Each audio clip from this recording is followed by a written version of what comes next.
Saindo. Bem, pessoal, começamos agora a nossa aula sobre João. Temos já caminhado muito, né? 3 evangelhos nós já vimos, agora nós estamos no 4º evangelho. João também é chamado de o 4º evangelho, escrito por João, o apóstolo. É bom fazer essa diferenciação, porque nós temos João Batista. João Batista é um, João, o evangelista, é outro. João Evangelista é um dos discípulos, dos 12 discípulos de Jesus. João Batista é o que veio como arauto, anunciando a chegada de Jesus, a chegada do rei. Então, nós não podemos confundir um com o outro. João Batista é um, João, o apóstolo amado, é outro. E nós temos a condição hoje de começar esse estudo e de dar prosseguimento na próxima aula, como eu falava no início.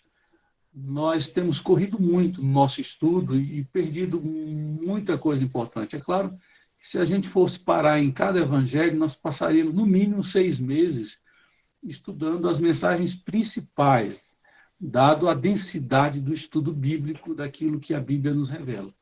A gente vai continuar ainda na linha do panorama, tendo aquela vista de cima, sem aprofundar, sem detalhar tanto, mas fazendo isso de uma forma mais pausada, mais suave, mais lenta, para fixar sem a correria que nós estávamos tendo e fazendo nos últimos estudos. Pois bem, nós vamos estudar, o André vai colocar os slides, e a partir da projeção a gente vai começar a estudar o Evangelho de João. João, ele tem essa característica de ser um evangelho solo, né? João não é um evangelho que tenta seguir a linha dos evangelhos sinóticos. Os evangelhos sinóticos, nós já falamos, sinóticos é de uma mesma visão, de um mesmo ângulo, de um mesmo ponto de vista.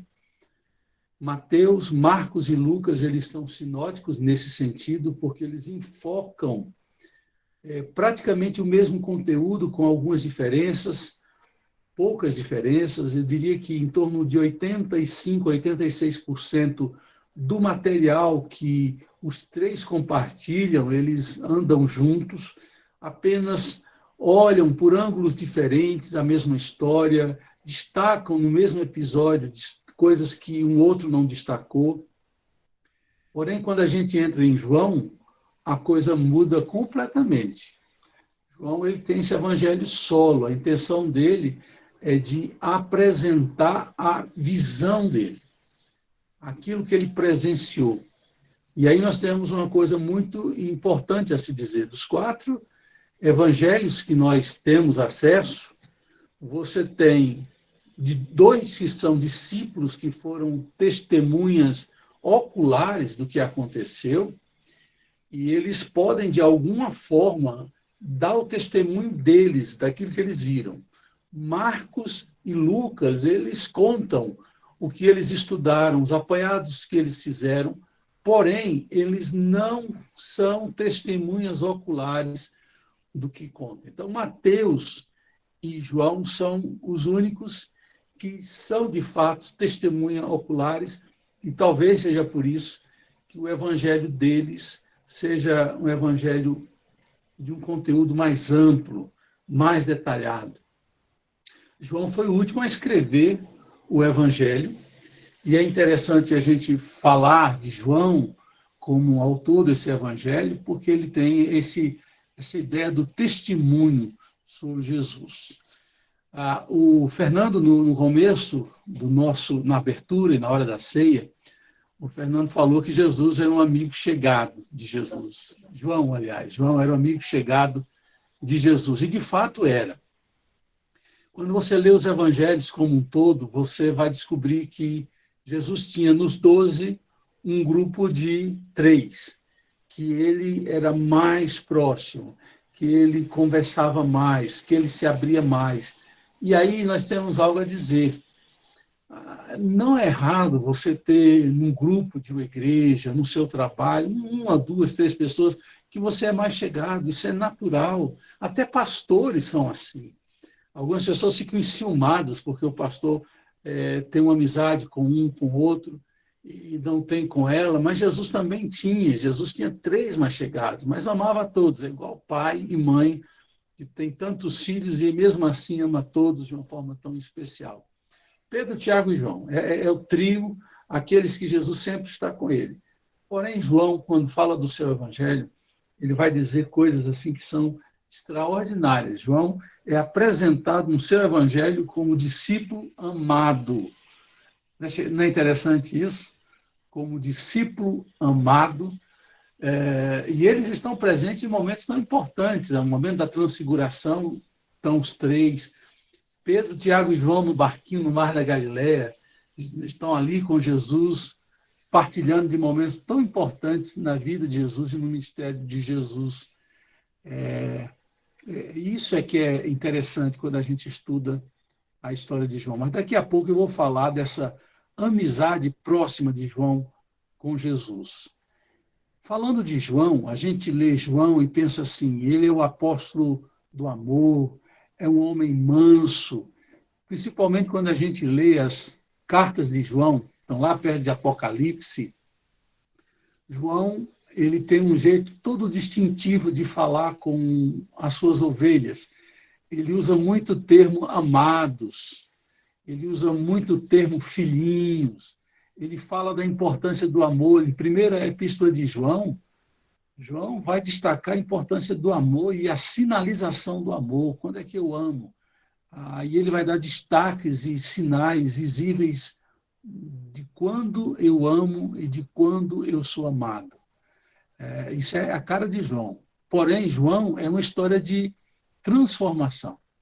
Eu quero convidar você a ler Lucas 9, se você puder abrir Lucas 9, é bem pertinho de João, e de preferência é importante que você esteja com o Evangelho de João aberto para a gente poder folhear e ler algumas coisas também.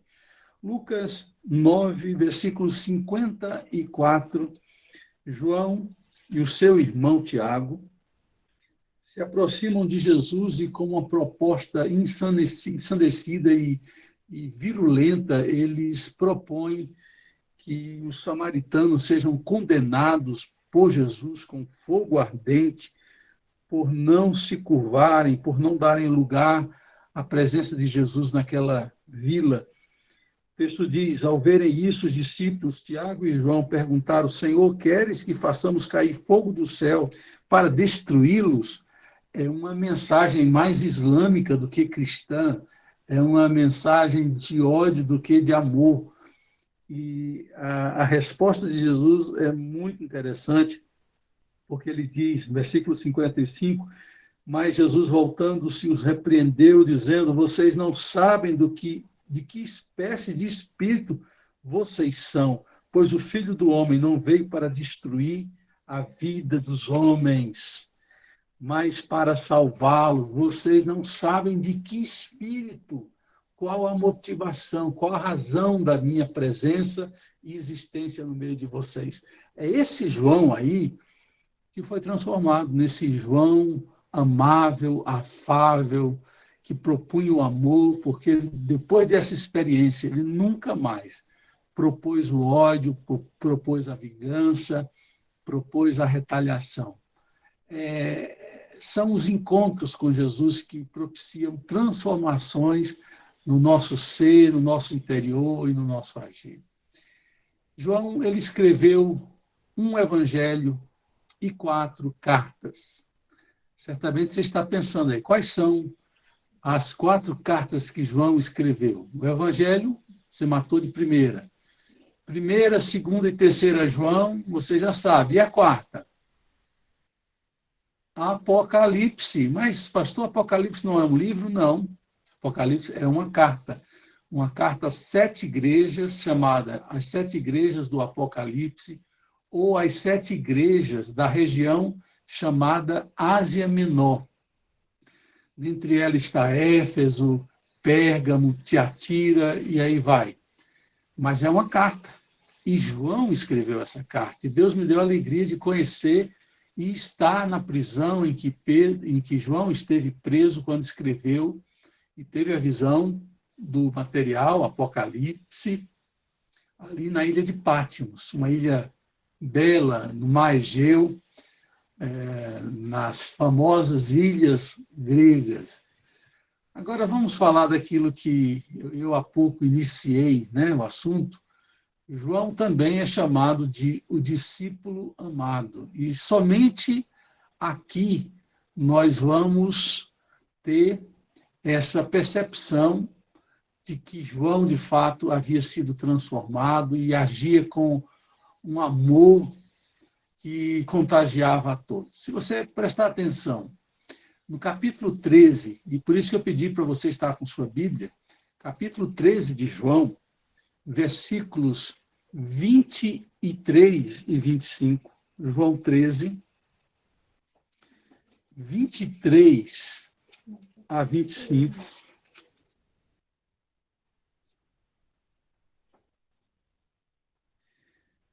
Diz assim: um deles, o discípulo a quem Jesus amava, estava reclinado ao lado dele. Simão Pedro fez sinais para este discípulo com a mão. Aliás, discípulo, como a dizer, pergunte-lhe a quem ele está se referindo. Aqui é o episódio, né? Jesus está com eles sentados. Jesus fala que um deles trairia. E Pedro, e olha que Pedro era chegado a Jesus. Mas Pedro não teve coragem de perguntar quem seria e pediu para o discípulo amado fazer essa pergunta. Então, é impressionante como João ama e tem abertura para ser amado.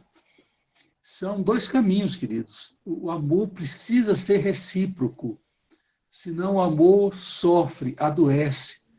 O amor de mão única nunca foi proposta nem de Deus, nem para os relacionamentos humanos. Quando a Bíblia nos diz, o apóstolo Paulo diz que Jesus nos amou primeiro, é uma mensagem maravilhosa. Ele não respondeu ao nosso amor, ele nos amou primeiro. E pior, amou sendo nós como somos, pecadores, indignos. Mas quando a Bíblia diz que Deus nos amou primeiro, quer dizer que ele espera que, em segundo lugar, nós venhamos a amá-lo. A experiência que nós temos que ter com Deus é uma experiência de amor. Não é só uma experiência de temor, onde eu obedeço, eu sigo os seus ordenamentos, porque ele pode me condenar, pode trazer alguma punição sobre mim. Eu obedeço porque eu amo. E em João você vai encontrar essa verdade maravilhosa quando Jesus diz assim: aquele que tem os meus mandamentos e os guarda, este é o que me teme, que tem medo de mim. Não, claro que não. Aquele que tem os meus mandamentos e os guarda, este é o que me ama, e aquele que me ama será amado por meu Pai. Deus espera ser amado por nós. E quando a gente ama, a gente faz tudo leve, solto. É prazeroso fazer algo para alguém quando a gente ama.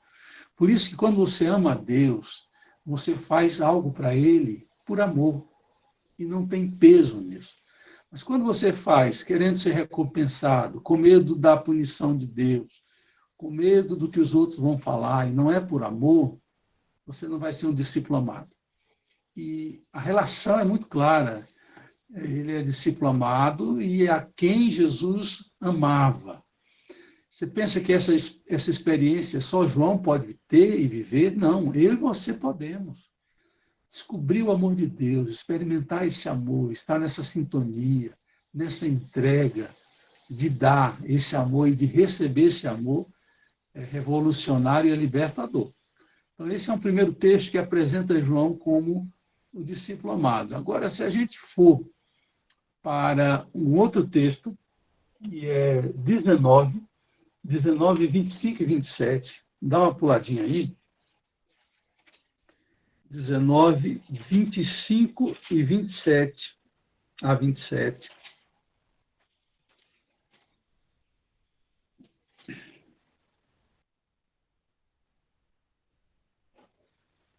Perto da cruz de Jesus estavam sua mãe, a irmã dele, Maria, mulher de Cleopas, e Maria Madalena. Quando Jesus viu sua mãe ali e perto dela o discípulo a quem ele amava, disse à sua mãe: aí está o seu filho. E ao discípulo: aí está a sua mãe. Daquela hora em diante, o discípulo a recebeu em sua família. Isso aqui está na tradição da igreja, isso aqui está no texto bíblico, quando Jesus propôs a João, o discípulo amado, a cuidar da sua mãe, revela algo impressionante sobre o amor. O amor confia, que isso fique muito claro. O amor confia. Quando Jesus, então, sabe que vai morrer, ele guarda a sua mãe sob os cuidados de João e diz assim: eis aí tua mãe, cuida dela. E ele recebeu como se fosse da sua própria família. E você vê o ato de Jesus como um ato de confiança e o ato de João como uma responsabilidade que só o amor tem. E aí é outra lição: o amor é responsável. O amor ele não se comporta inconvenientemente, não busca os seus próprios interesses porque ele é responsável.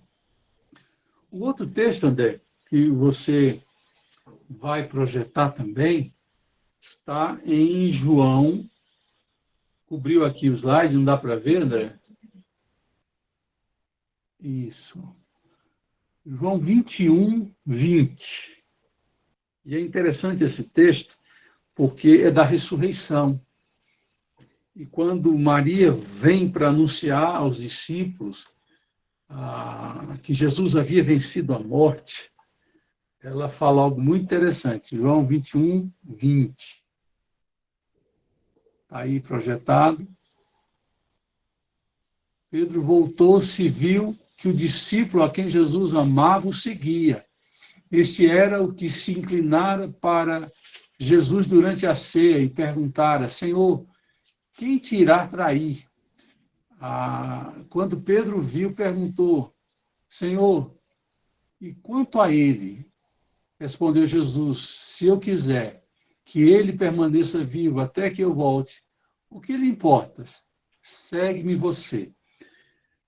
Mais uma vez aí você encontra a menção a João como um discípulo amado, mostrando que esse homem ele tem um privilégio de aprofundar o seu relacionamento com Jesus. E aí que eu quero destacar, que Deus nos ama é fato. Agora, o aprofundamento desse amor depende da minha parte agora. Eu sou amado, eu preciso aprofundar. E quando a gente aprofunda, a gente passa a ser conhecido como discípulos amados do Senhor, que amam e que são amados. Ok, eu vi que algumas perguntas foram colocadas no chat. Deixa eu dar uma olhadinha antes de prosseguir nas perguntas que foram feitas no chat. Só um momento. André fez uma pergunta. Em Apocalipse são várias cartas em uma, ou uma carta às 7 igrejas. São várias cartas em uma, porém, elas foram lidas em todas as igrejas, e não só as cartas que são a cada igreja, são 7 igrejas, mas o restante do conteúdo de Apocalipse são lidas também nas outras igrejas.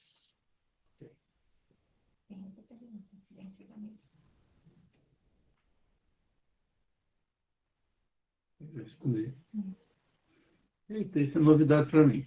Pois é, a gente tem novidades.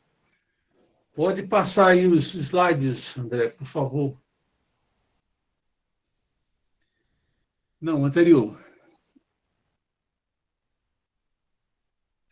Ainda nessa introdução, né, a gente tem que dizer que João é o evangelho da devoção e da evangelização. Por que eu digo isso? Que ele é o evangelho da devoção e da evangelização. Nós já estávamos tratando disso, dessa questão da devoção, né?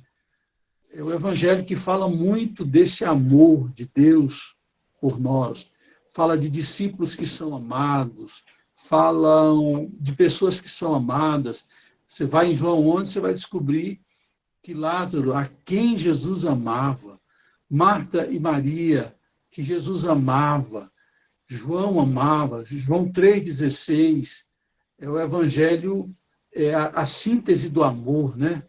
Quando João diz a Jesus falando a Nicodemos, ele fala, porque Deus amou o mundo de tal maneira que deu o seu Filho unigênito para que todo aquele que nele crê não pereça, mas tenha a vida eterna.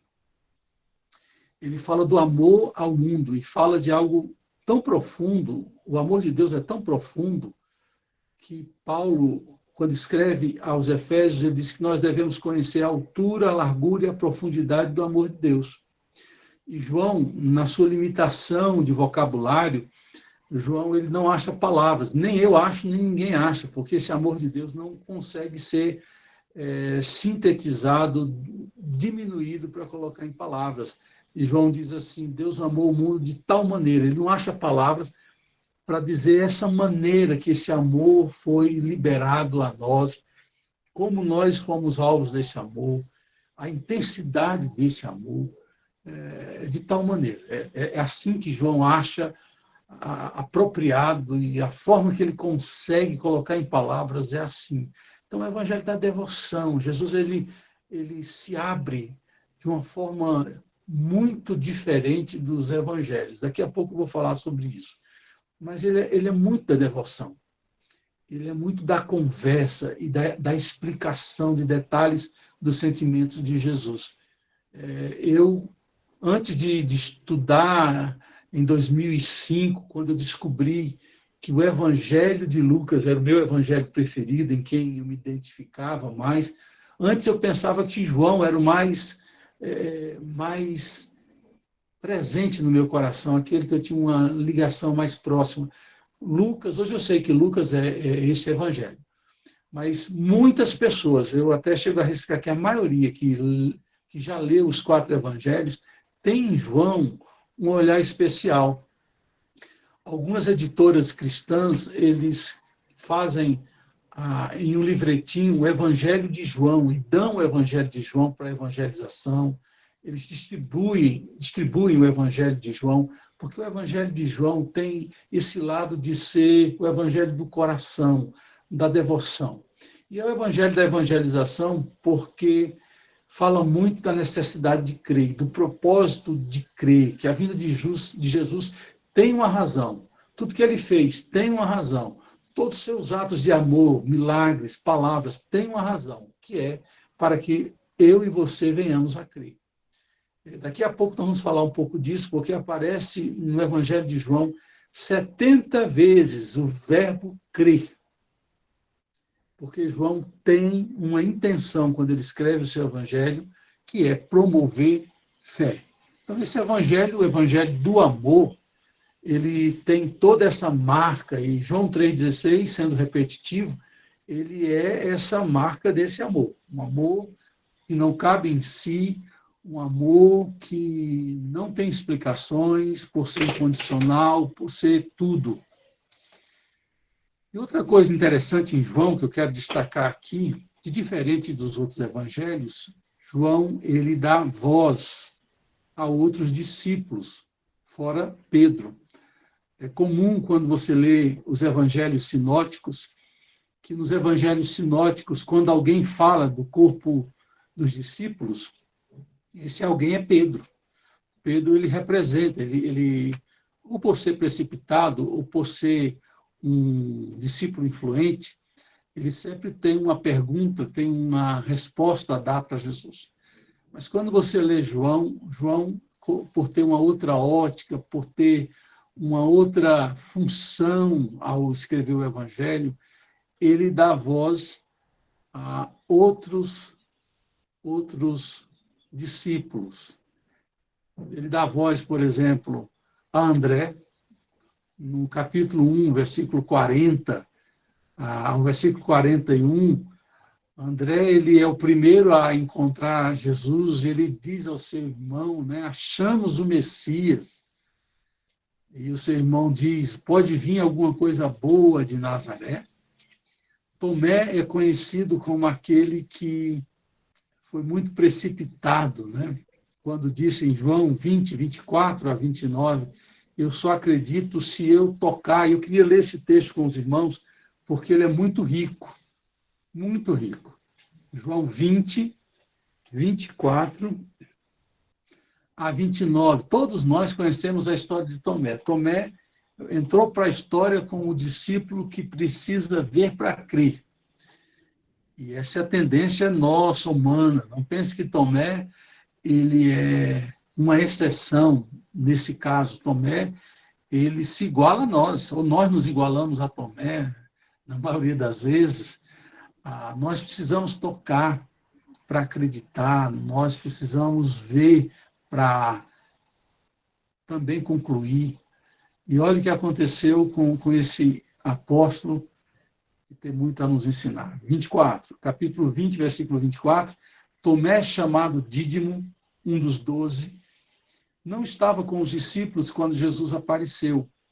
Os outros discípulos lhe disseram, vimos o Senhor.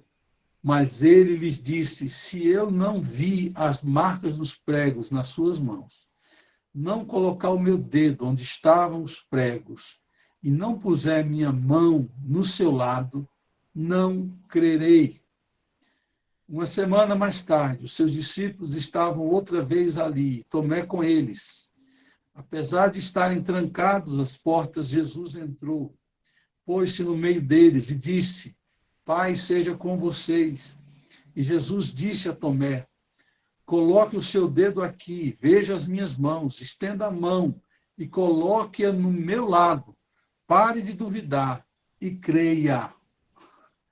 Pare de duvidar e creia. Deus tem que dar uma sacudida dessa na gente também, né, pessoal? Porque a gente, no piloto automático, a gente mais duvida do que crê. A fé é sair do piloto automático, é tomar o controle do mundo emocional e dizer assim, para aí, há um Deus que intervém, há um Deus que está acima de tudo, há um Deus do sobrenatural, e acreditar que ele pode, basta ele querer. E se ele querer, se ele quiser, aí nada impede, nada impede. E Tomé, e olha que coisa interessante, Tomé faz esse comentário para os discípulos, mas Jesus ouviu. Cuidado com o que você fala, porque Jesus está ouvindo. Não pense que Jesus só ouve a oração quando você fecha os olhos e fala com ele. Jesus ouve a conversa que a gente faz com o outro. Essa conversa foi tida com os demais apóstolos. Olha, só vou acreditar se eu tocar, se eu ver e tudo mais. Jesus diz, olha, Jesus nem faz aquele preâmbulo introdutório. Olha, um dia você estava com seus amigos e você falou para eles que não acreditaria. Jesus chega assim e de um jeito assim que Jesus tem, amável, mais direto, ele diz assim, toca aqui, Tomé. Pega aqui do meu lado, Tomé. Coloca aqui. E Tomé, a resposta dele é maravilhosa. Porque nós temos como resposta, normalmente, criar desculpas, arrumar desculpas ou arrumar culpados. Nós damos desculpas e arrumamos culpados. Tomé, ele não se desculpa, ele não arruma culpados, ele vai logo ao assunto. Da mesma forma que Jesus foi direto ao assunto, ele vai direto ao assunto. E ele faz uma declaração aqui, que é a declaração da divindade de Jesus. Tomé afirma que Jesus não é apenas um homem, ele é Deus. Olha o que está aí, o André está destacando. Disse-lhe Tomé, Senhor meu e Deus meu. O Senhor já é um título de divindade. A gente viu isso em Lucas, falamos que Marcos, se você está lembrado, Marcos ele omite o termo Senhor para Jesus no seu evangelho, porque a tônica e o propósito dele era de apresentar Jesus como servo. E aqui, Senhor já era título de divindade. E ele vai além, ele chama Jesus de Deus, Senhor meu e Deus meu. Se Jesus não fosse Deus, ele teria censurado a Tomé imediatamente. E ele não faz. Por que ele não faz? Porque ele é Deus. Ele aceita a adoração, porque ele é Deus, e ele traz uma pergunta inquietante que nós temos que ouvir essa pergunta e também nos posicionarmos diante dela. Então Jesus lhe disse: porque me viu, você creu? Felizes os que não viram e creram.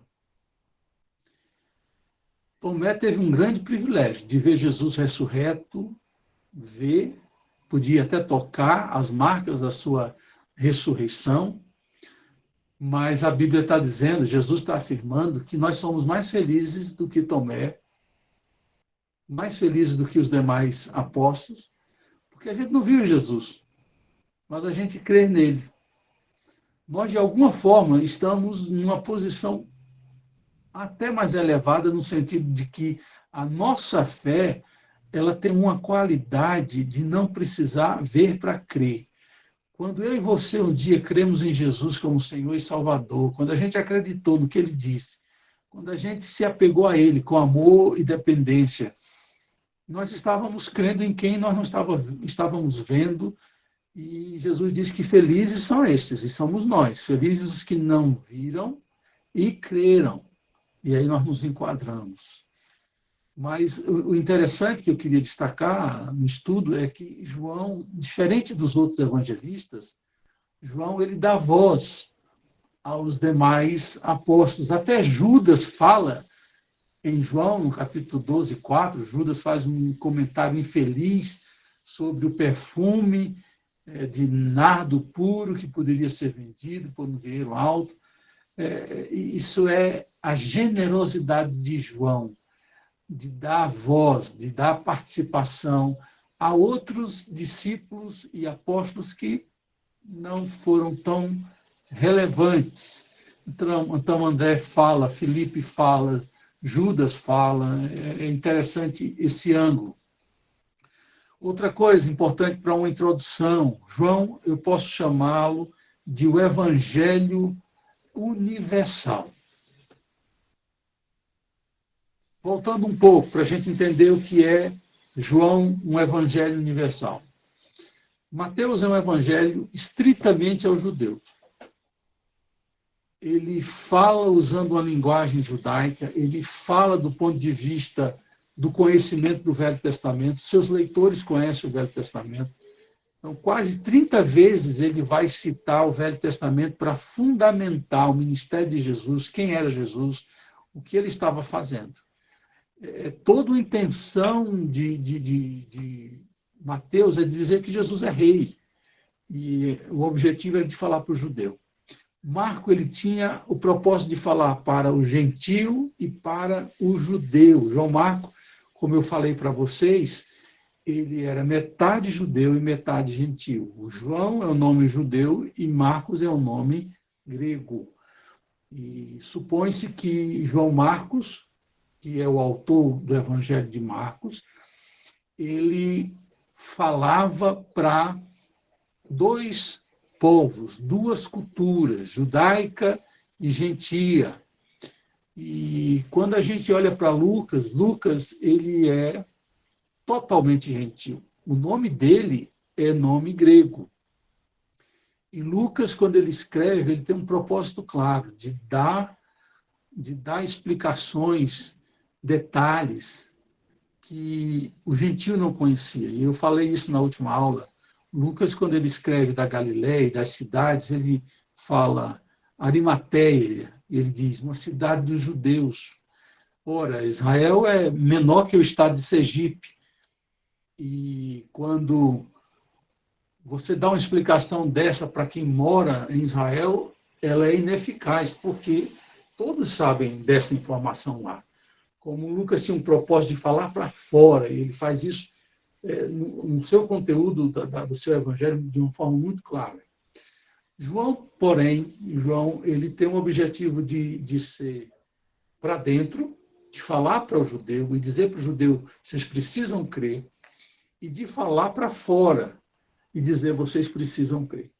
E isso é muito importante se dizer. O que fica, às vezes, parecendo é que o judeu não precisava crer. Ele, por ter o sangue de Abraão, só se recebesse Jesus, estava tudo bem. Não, eles precisavam crer. O próprio Nicodemos, capítulo 3 de João, era um homem religioso, afamado, de destaque na sociedade, de destaque na religião, fazia parte do sinédrio. E Jesus disse, olha, se você não nascer de novo, você não tem como ter a vida eterna. E Jesus estava dizendo, você tem que crer. E essa condição de crer é tanto para judeu como para grego, quanto para paraibano, pernambucano, nortista, sulista, todos têm essa condição sobre si, de crer. E quando João escreve, ele fala nitidamente para gregos, e ele escreve em grego, romanos e outros povos, outras etnias, e ele fala também ao judeu. E aí vem algo muito distintivo no Evangelho de João, que mostra que ele está falando e quer falar para o grego, é que quando ele inicia o seu Evangelho, ele usa um termo muito comum à filosofia grega. Quando ele diz, no princípio era o verbo, e o verbo estava com Deus, e o verbo era Deus, João 1:1. Nós fizemos uma tradução até feliz. A tradução Revista Atualizada, de João Ferreira de Almeida, diz assim, no princípio era o verbo. Porém, no grego, a palavra que aparece é a palavra logos. A palavra logos, numa tradução ao pé da letra, significa palavra. É claro que em toda língua, o verbo é o que faz a ação. E nós traduzimos por verbo, e por isso que eu disse que era acertada, mas quando você vai para o sentido filosófico da palavra, aí são mais 500. Deixe-me explicar isso para não ficar confuso para você. O grego pensava que o logos basicamente eram duas coisas. Primeiro, era a palavra viva. Eles diziam assim, quem criou tudo foi a palavra, foi o logos. E esse logos não é uma palavra estática, gravada. O logos é uma palavra que promovia vida, sustentação do universo.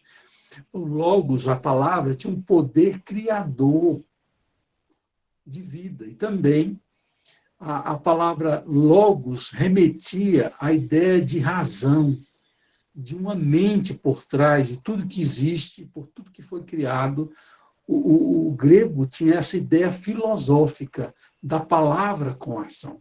Por isso que eu digo, a tradução para verbos é feliz, porém a palavra, abro aspas, palavra, fecho aspas, também é muito feliz, se a gente considerar o aspecto grego, do entendimento grego. Mas se a gente olhar a forma judaica de pensar e de interpretar, a gente vai também concordar que essa palavra logos foi muito feliz. Quem já leu Gênesis 1, lembra que começa o livro de Gênesis com a palavra no princípio. É a mesma palavra que João usa no seu evangelho para abrir o seu evangelho. No princípio era o verbo estava com Deus e o verbo era Deus. No princípio. E a gente sabe que no princípio Deus criou todas as coisas pelo poder da sua palavra. Disse Deus, haja separação entre luz e trevas, haja separação entre água e terra. E Deus ia dizendo, e tudo que Deus ia dizendo ia acontecendo. Então, a palavra de Deus, ela tem vida em si, ela tem dinamismo. É a mesma ideia dos gregos, que entendiam o logos como poder criativo, a palavra que tinha ação, a palavra que tinha vida. E João pega esse princípio da filosofia grega, o logos, e diz: esse logos é o mesmo logos da criação. Porque quando você lê a criação em Gênesis, Deus fala: façamos o homem, pois, a nossa imagem e semelhança. E Deus cria, não sozinho, mas a Trindade. E João, no capítulo 1, vai dizer que tudo que existe, tudo que foi feito por meio de Jesus Cristo. Ele não apenas diz que Jesus era o Verbo, mas diz também que Jesus ele foi o agente criador. Se você puder olhar comigo em João, no capítulo 1, versículo 3, João diz: todas as coisas foram feitas por intermédio dele. Dele quem? Do Logos, Jesus. Sem ele, nada do que existe teria sido feito. Sem Jesus, sem o Logos, sem a palavra, nada teria acontecido, não haveria nada criado. Isso é muito profundo. É pena que a gente não tem tempo para aprofundar isso. De alguma forma, eu vou tentar aqui sintetizar. Quando Deus disse haja, era Jesus em ação, fazendo e agindo. Porque ele era o Logos, e tudo que ele fez, Deus fez por meio de Jesus. É isso que João diz aqui. Por intermédio dele, tudo foi criado. Logo de saída, João atinge o objetivo ao falar ao grego. O grego sabia muito bem o que era logos, palavra viva, mente pensante, criativa, e atinge o judeu. Ele começa no princípio, lembrando do livro de Gênesis, e fala que Jesus é a palavra viva de Deus. Quando Jesus se faz gente, João 1,14, ele vai dizer isso, aquele que é a palavra tornou-se carne e viveu entre nós. Quando João dá essa informação, que o verbo se fez carne, que a palavra se fez carne e habitou entre nós, Jesus estava falando, e tudo que Jesus fala, esse verbo vivo, verbo que criou tudo, fala aos nossos corações. Todos os encontros, todas as afirmações de Jesus é carregada de poder transformador e de vida. Por isso, quando você lê a Bíblia, você não está lendo apenas letra. Algo acontece na gente. Algo muda o nosso ser quando a gente lê a Bíblia. Porque Jesus é a palavra vida. O que ele fala traz vida. O que lemos promove vida em nós. Porque o verbo se fez carne. E João, no capítulo 1, da primeira epístola dele, ele vai dizer o que vimos e ouvimos e as nossas mãos apalparam o verbo da vida.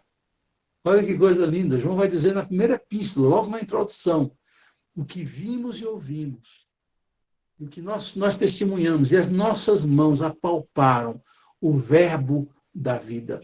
Então, Jesus é essa palavra vida, é esse poder criativo que se fez carne por amor de nós. Para quê? Para que a gente creia. E para mais, para nos fazer filhos. Se você olhar João 1,12, contudo aos que o receberam, aos que creram em seu nome, deu-lhes o direito de se tornarem filhos de Deus. E vou dar outra aplicação espiritual. Preste muita atenção no que eu vou dizer. Você não é bastardo. Você não é um criado na casa de Deus. Você tem direito. Se tem um direito que você tem, olha que a gente não tem muito direito. Mas se a gente tem um direito, é de ser filho. Não mendigue o amor de Deus. Ele é seu. Tanto Deus quanto o seu amor são seus.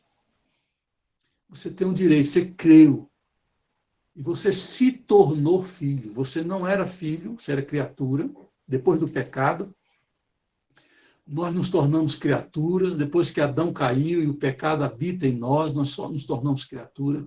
E Jesus, quando ele se faz carne, ele já era verbo, se faz carne, habitou entre nós, se encarnou. Ele, ao morrer na cruz por nós, ao ressuscitar por nós, ele nos deu o direito. Então, ninguém pode tirar esse direito de você. Ninguém pode tirar esse direito de você. Por isso que Paulo vai dizer em Romanos 8, nenhuma condenação há para os que estão em Cristo Jesus. Nenhuma. Há garantias fundamentais que Jesus conquistou por nós na cruz do Calvário, ao se fazer homem e ao ressuscitar. A ordem não é bem essa, né? Ao se encarnar, ao morrer e ao ressuscitar na cruz por nós. Pode passar. Antes de passar, André, deixa eu dar essa explicação. Fernando está passando, né? Desculpa aí, Fernando. Minha consciência acaba de falar. O hebraico ela é uma língua pobre. O hebraico ele tem 10.000 palavras apenas. O grego tem 200.000 palavras. E quem fala isso é um grande estudioso da língua grega, que é William Barclay, um escocês, homem que conhecia muito do grego. E João usa o grego para escrever aos gregos, né? E era a língua, era o inglês da época, era a língua comercial, a língua mundial. E quando ele fala o grego, ele abusa, ele usa os termos filosóficos dos gregos para atingi-los. Coisa bonita. Pode passar. Pois bem, ao falar do propósito, da razão por que João escreveu o seu evangelho, é importante voltar um pouco naquilo que, nos propósitos e nas razões que os outros evangelistas tinham ao escrever os seus evangelhos. Então, vamos lá. Só relembrando, Mateus tinha um propósito de apresentar Jesus como rei. Daí usar a genealogia logo no início para provar que ele era descendente de José, Abraão e José. Marcos tinha um propósito de apresentar Jesus como o servo de Deus e das necessidades humanas. E ali não tem genealogia, Jesus mostra aquele lado de Filipenses 2, de 6 a 8, quando ele diz, Paulo escrevendo aos Filipenses vai dizer que Jesus, mesmo sendo Deus, não usou por usurpação o ser igual a Deus, antes a si mesmo se humilhou, tomando a forma de homem, tornando-se homem.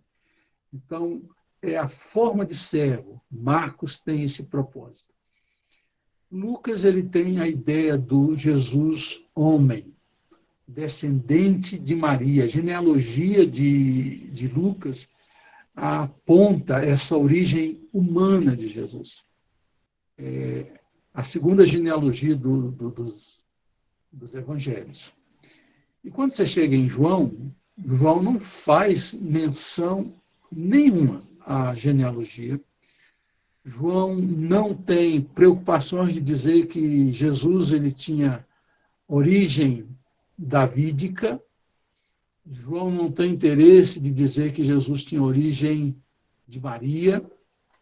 João fala da sua origem antes da encarnação, antes de tudo, Jesus é Deus. Por isso que ele abre. No princípio era o verbo, era a palavra. E a palavra era Deus. Ele existia antes de tudo. E tudo que existe, existe por meio dele, Jesus, que é a palavra viva. Então ele apresenta Jesus como Deus.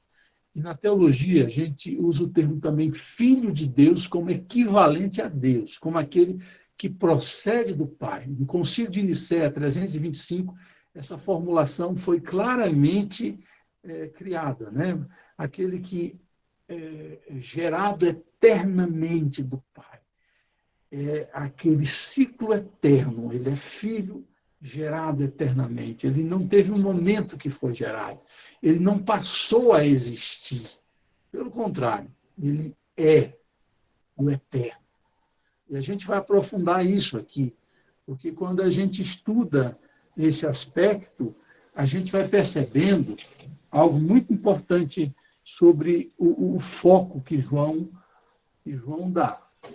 Então, a gente já leu João 20, né, 28, quando o próprio quando o próprio Tomé diz que Jesus é Deus, Senhor meu e Deus meu. A ideia inicial de João, que Jesus era Deus, é fundamentada também pelos discípulos. Quando os discípulos dizem, no caso de Tomé, Tomé vai dizer assim, Senhor meu e Deus meu. Agora, André, por favor, Fernando, porque eu às vezes esqueço. João vai destacar a onisciência de Jesus. É porque a gente é parecido. Não, porque eu não sei quem. Aí minha consciência diz, é Fernando, é Fernando. É E eu porque a gente é preciso. muito parecido. Nosso cabelo é igual ao meio do Fernando. Ah, claro. E é aquele negócio, é bom que sempre alguém vai nos trazendo de volta, né? E eu me lembro daquela história do pregador que foi falar de Zaqueu, e lá pelo meio da mensagem ele falou assim, Pedro, desce dessa árvore. Jesus falou com Pedro. Aí alguém disse assim, não, é Zaqueu. E o pregador continuou. Jesus disse para ele, Pedro, o que, é que você está fazendo nessa árvore? Essa árvore é de Zaqueu, desça daí. Então, a gente precisa de alguém para nos trazer de volta e a gente poder se ajustar, né, naquilo que a gente está ensinando. Então, vamos lá. A gente viu que no início, João disse que Jesus é Deus, claramente. Tomé toma a palavra e, sem cerimônia alguma, Tomé diz, Deus meu. Mas João vai também trazer outros sinais que apontam essa divindade que Jesus tem. E uma das marcas da divindade é a onisciência. A onisciência é conhecer tudo. Conhecer o que está no nosso coração, conhecer o que vai acontecer. É aquele que tem conhecimento de todas as coisas. E João, em Apocalipse, vai dizer que ele perscruta corações e mentes. Pois bem, vamos ler o capítulo 4, de 16 a 17, capítulo 4, 16 a 17, e eu vou pedir para quem lê. Quem quer ler hoje? Quem está com a Bíblia aberta aí? E quer ler? João 4, 16, 16. Quem vai ler? Eu leio. Agnes disse que lê, Heavy. Então vamos lá, Agnes. Ela tá só achando aqui. Procura, quem procura acha. João 4,16? 16. João 4, 16 e 17, certo? Isso.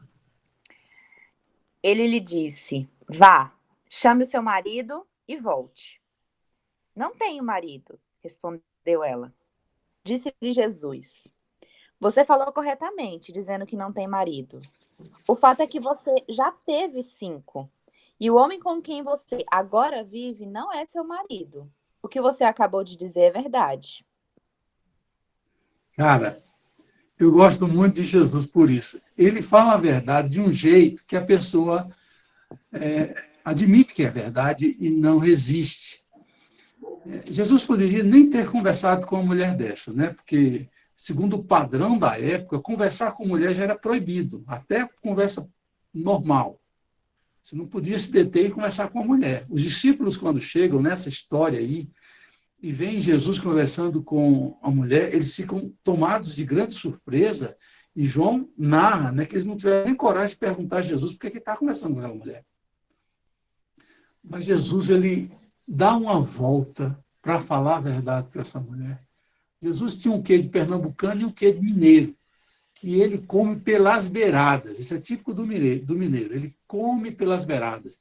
E Jesus não confunde sinceridade com brutalidade, com falta de educação. Eu acho que a Agnes fez uma pergunta aqui que está dentro dessa linha, né? Coisa linda, né? Tal. Deixa eu ver o que a Agnes falou aqui. Eu sou desse, na sinceridade, mas tenho tentado diminuir. André, foi o André que falou. Mas, André, olha que coisa interessante. Jesus ganhou a atenção dessa mulher, primeiro, ganhou a atenção. Segundo, ganhou confiança. Eles vão conversando, conversando, e ele lança o verde e colhe o maduro. Ele já sabia. O que eu quero destacar é a onisciência. A mulher falou a verdade, mas não contou toda a verdade. Ela não contou o seu passado todo. Ela disse, eu não tenho marido. Parecia até que Jesus deu uma fora. Não acertou a caçapa, né? E ele deu uma fora. Porque ela disse, eu não tenho marido. Mas ele mostrava que tinha cartas nas mangas quando ele fala. Ele mostrou que conhecia a história dela toda. Ah, eu até me emociono. Deus conhece a nossa história toda. Toda a nossa história. E você pensando que ia contar a sua história para Jesus. Jesus disse para ela que ela tivesse 4 e o quinto agora que tu tens não é teu. Tu tens não é teu. Isso que ele está dizendo, é de outra pessoa. Jesus falou uma verdade dura de um jeito tão fácil de se ouvir, de se admitir. E, seguindo essa história, ela deixa o cântaro à beira do poço, vazio, porque ela estava cheia, e vai para a cidade e diz assim, venham conhecer um homem que é profeta e sabe tudo da minha vida. E eu fico olhando assim, né? Porque a dificuldade das pessoas com Deus e com Jesus, o Espírito Santo, é de se abrir, é de deixar claro quem se é, com medo de Deus descobrir quem somos. Essa é a pior idiotice, é uma estratégia burra de maquiar. Não faça isso. Ele já sabe.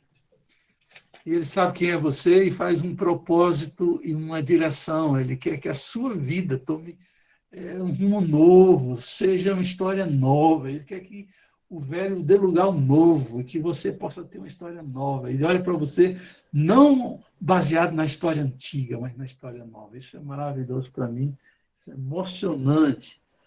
Então, eu tenho aprendido, sabe, André Caldas, desse cabelo de André. Que não é o nome? É isso Como é que ele é? Luiz Caldas. Luiz Caldas. É que ele me botou, chamou aqui no chat do Luciano Tony Ramos. Eu estou só dando aquela revisada básica.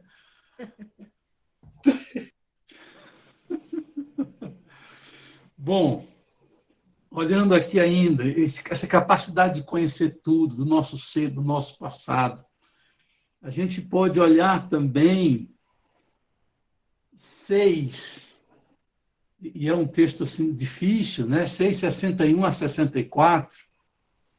Minha consciência, nós estamos aí, que horas agora? 11h30. Vamos andar um pouquinho, não vai, esse negócio de ser mais detalhado, vamos usar 3 aulas para estudar, João. Eu gosto dos detalhes, eu acho que os detalhes enriquecem. Sei, mas tá bom, vamos lá. Quem quer ler? Agnes. Leio, João Agnes. 6:61 a 64.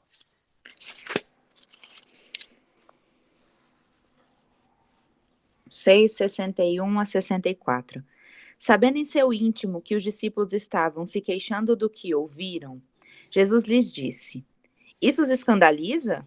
O que acontecerá se vocês virem o Filho do Homem subir para onde estava antes? O Espírito dá vida, a carne não produz nada que se aproveite. As palavras que eu lhes disse são espírito e vida. Contudo, há alguns de vocês que não creem, pois Jesus sabia, desde o princípio, quais deles não criam e quem o iria trair. Jesus sabia desde o princípio. Nós não sabemos, né? Algumas traições que a gente tem quando a gente não sabe desde o princípio, isso é mais doloroso. Há quem diga que saber tudo seja mais doloroso ainda, mas Jesus administra o seu ser, suas emoções, e ele não sofre tanto por saber antecipadamente. Mas isso aí já estou saindo um pouco da história do que eu quero destacar. O 61 diz, sabendo em seu íntimo que os discípulos estavam se queixando. Ele já sabia, ele não ouviu, mas sabia no seu íntimo. 61. Aí quando chega no 64, contudo, deixa eu ver aqui se é o 64. Alguns de vocês não queriam, pois Jesus sabia, 64, desde o princípio, quais deles não criam. Sabia, isso é coisa de Deus. O ser humano não sabe, o ser humano não adivinha, nem o diabo sabe. Mas tem de espírito de adivinhação, tem aqueles homens e mulheres que são cartomantes, e às vezes, pastor, eles parecem que sabem do que vai acontecer. Deixa eu explicar o que é que acontece. O diabo não sabe. O diabo não sabe o que está na sua mente. O diabo não sabe o que está no seu coração. Ele sabe o que ele coloca na sua mente, o que ele coloca no seu coração. Se ele coloca um pensamento, uma ideia, aí você começa a dar vazão àquela ideia que ele colocou na sua mente, ele vai saber o que está na sua mente. Porque, de alguma forma, ele lançou aquilo e você absorveu. E o seu coração, quando você é fisgado por ele, igual Adão e Eva, ele disse assim, essa fruta é tão boa de se comer, Eva disse, não, isso aqui não se come não, Deus proibiu. Aí depois ela olhou com um olhar diferente, começou a desejar, a querer pegar aquilo para ela. Sabia o que estava no coração, ele não precisa nem bola de cristal. Até você que é mãe e pai, e as mães têm um negócio que sabe o que está no coração dos filhos, que é um negócio impressionante. Porque ela sabe pelo comportamento, pelas reações.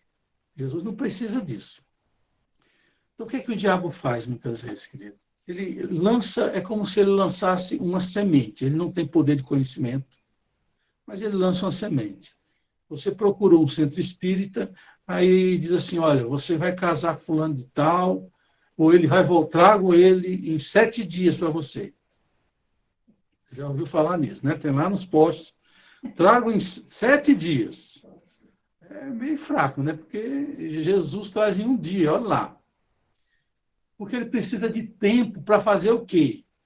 Para armar as ciladas, para tocar no coração do homem que a mulher quer de volta, para cegar o entendimento, colocar sentimentos que não são deles no coração do homem pecador, para trazer de volta, muitas vezes a contragosto, para cumprir a palavra que ele disse que iria acontecer. Não é que ele sabia o futuro.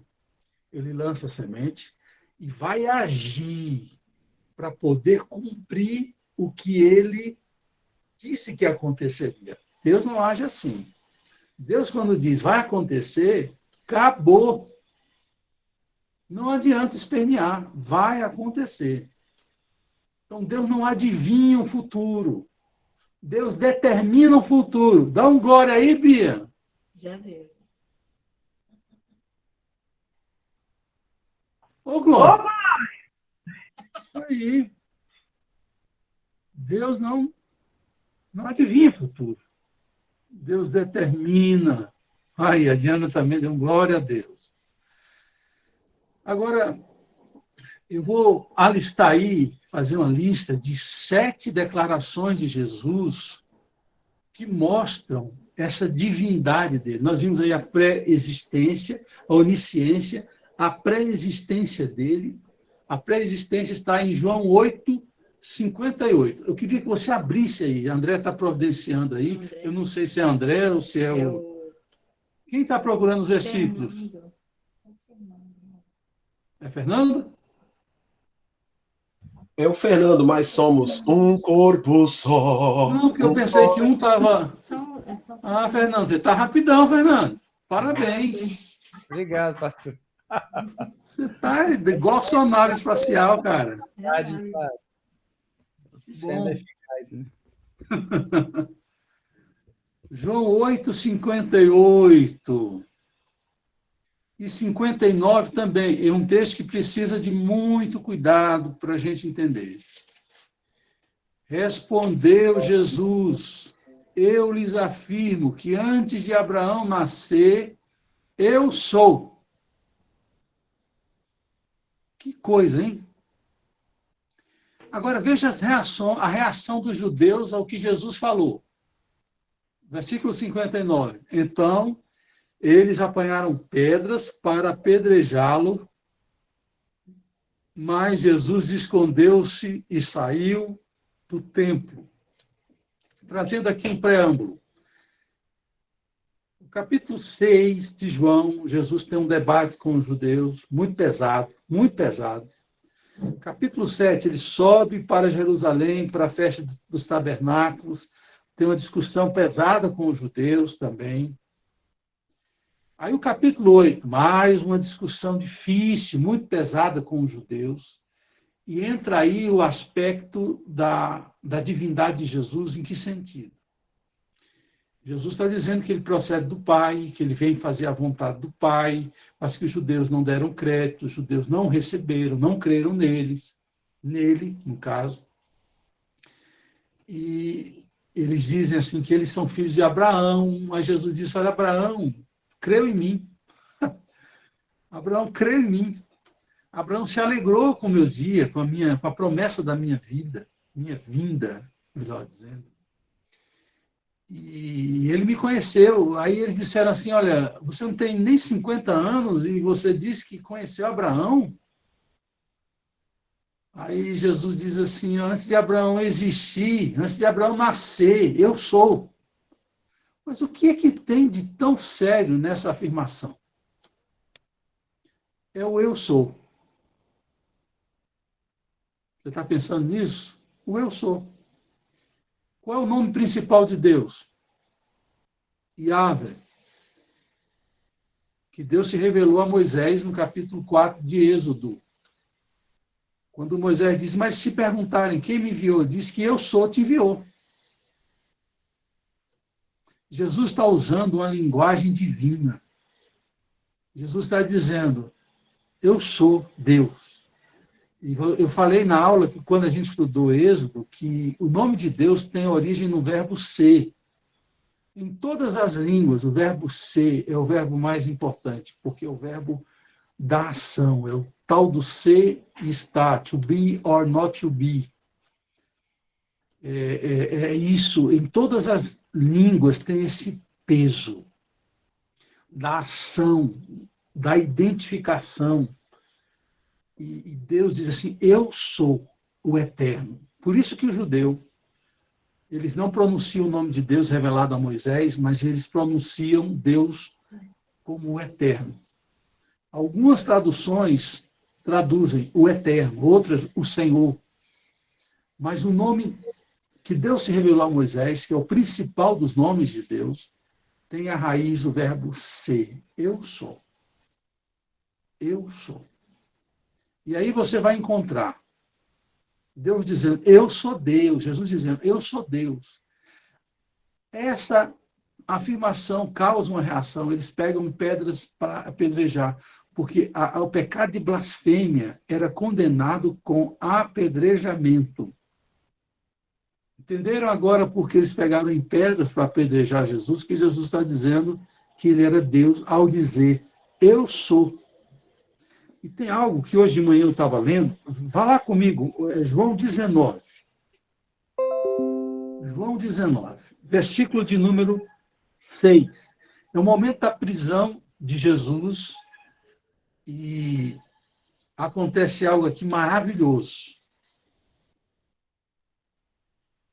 João 19, 6. Quando Jesus disse, eu sou, eles recuaram e caíram por terra. Novamente lhes perguntou, a quem procurar? A quem procuram? E eles disseram, a Jesus de Nazaré. Respondeu Jesus, já lhes disse que sou eu. Quando Jesus disse, eu sou, eles caíram perante a majestade, perante o poder da divindade de Jesus. João tem a intenção de deixar claro que Jesus é Deus. Ele aponta os sinais da divindade mais do que qualquer outro evangelista fez. Então, é o peso da palavra eu sou. E aí nós vamos encontrar 7 vezes em que Jesus faz afirmações eu sou. O Fernando não vai precisar projetar, porque nós vamos ler essas 7 e vamos encerrar por aqui lendo essas 7 referências que estão aqui, as 2 linhas dessa projeção, que está aí na tela, são as 2 primeiras. Depois, no próximo slide, você vai ter as 5 outras. Muito bem, Fernando. Fernandinho, você está rápido no gatilho, viu? Parabéns. É dito assim: Jesus, no primeiro momento, vai dizer: eu sou o pão da vida. É um pão diferente. Quem vem a mim, nunca mais terá fome, e quem crê em mim, nunca mais terá sede. João 6, 35 a 38, 58. Depois Jesus vai falar em João 8,12: eu sou a luz do mundo. Quem me segue nunca andará na escuridão, mas terá a luz da vida. Passe o slide, Fernando, por favor.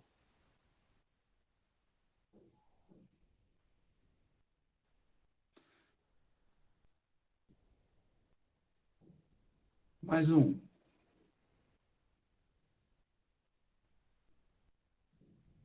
Aí. Aumenta um pouquinho, Fernando.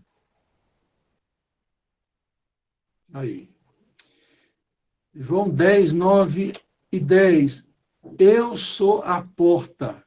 Quem entrar por mim será salvo. Poderá entrar e sair e achará comida. Eu vim para que as ovelhas tenham vida e a vida completa. O segundo texto: eu sou o bom pastor. O bom pastor dá a vida pelas ovelhas, assim também conheço as minhas ovelhas e elas me conhecem.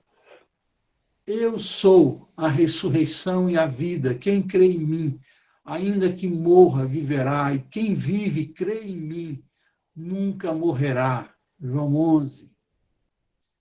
Eu sou o caminho, a verdade e a vida. Ninguém pode chegar até o Pai a não ser por mim. João 14, 6.